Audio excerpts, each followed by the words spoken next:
So Sasaki, through his interpreter, said, when asked about why did you join the Dodgers, he didn't mention anything about the payroll, the money, the existence of Ohtani or Yamamoto.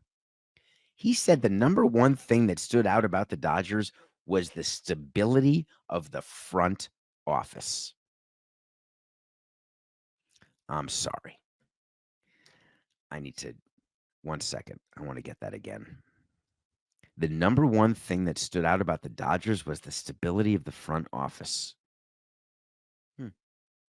What does he mean by that? Is that like Ohtani in his contract saying that if Mark Walter ever sells the team or Andrew Friedman's never the GM, that Ohtani has the right, if he wants, to opt out and become a free agent?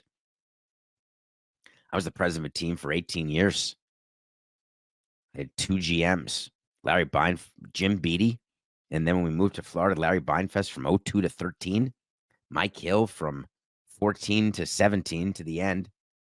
What does it mean, stability? I'm just trying to understand.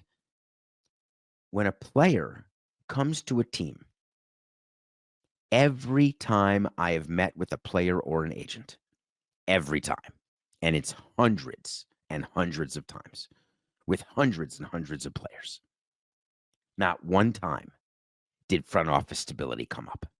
Not one time.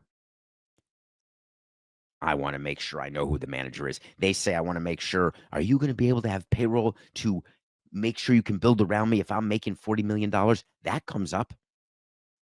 Hey, what are you going to pay your manager? I want to make sure he's going to be around. And by the way, I love you so much, GM, who I've just met. You're my guy. Listen, I like Andrew Friedman like the next guy. But if you think that Andrew Friedman is the only one who could be the GM of the Dodgers, then you're crazy. You're not thinking straight. You're going to sign with the team because you assume they're going to have the GM forever? What are you, in love with Stan Kasten? How does that happen? Mark Walter? What if he does sell the team? All of a sudden, the Dodgers are going to go from spending money to not spending money, and you're worried that in your career you won't be able to win? Here's the good news. Sasaki's contract is only 6 years. He's a free agent after 6 years. Mark Walter's a young guy. He may sell. Andrew Friedman may want to retire. Do you think Andrew Friedman feels, oh my God, I can't retire? What would I do to this city? We could lose Ohtani. We could lose Sasaki. It's a nightmare. I'm going to make sure that I continue to live this crazy life where I don't necessarily see my kids the way I want to, which some people choose to do, and that's fine. Hi, my name's David. Doesn't make it right or wrong. It doesn't necessarily fill you with regret. It's the reality of the jobs that we all have or choose to do or not choose to do. But I definitely ask you, why is it that there's a player who would be coached, counseled to say that? It doesn't pass the smell test to me. Now, it is true that Ohtani and Yamamoto were involved in the recruiting of Sasaki. They took him to dinner, according to multiple people. Unclear what it means to have Mookie Betts and Will Smith join Ohtani and Yamamoto to sell Sasaki on being a Dodger. Don't know what that means. Not sure that any player needs other players to sell them on a particular team. In this case, the reason why this is taking on so much import is that people are wondering, did the Dodgers do anything nefarious? It's not nefarious to have Ohtani and Yamamoto at a meeting. It's not nefarious to do videos or to explain why his velocity is down or to say there's going to be front office stability. MLB is not interested in any of that. And as I told you the other day, MLB is not interested at all in finding any sort of problem with what the Dodgers did because they want Sasaki on the Dodgers. What's the problem with the honest approach? What's the problem with just saying, I wanted to be with the Dodgers? It made more sense for my career to be with the Dodgers.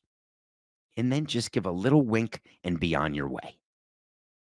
You think that the commissioner's office and the other teams don't know really what's going on?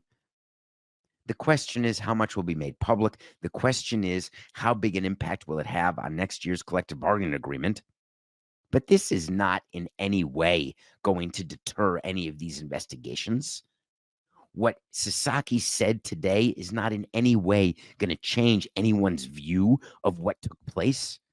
What, you think it's solely because that there was front office stability? I can't. I'm sorry. I'm glad that he's a Dodger. I'm glad it's done. I'm glad that the focus is now on Ichiro. I'm glad that he met the media. I'm glad that Andrew Friedman said that the plan is to have Sasaki pitch from the outset of the season. They're not going to delay him and curb his workload. I'm glad that we know that Sasaki's journey to sign with the Dodgers started 6 years ago when he was in high school. Guess what? 30 teams were on Sasaki when he was in high school. May not have told the other teams. We all have Japanese contacts. We all know where we stand and whether we have a chance to get a player. When it comes to doing these sort of deals, there are teams that are at an advantage for a particular reason, and we all know it. No matter how much we protest, we're doing that to save face publicly. We're doing that to make sure our fans know that we're doing the best we can to build the best team and for you to have the most hope that we can get any player we want. Of course, we don't have the right stability, so we wouldn't have been in the market for Sasaki. But that said, there's going to be another one.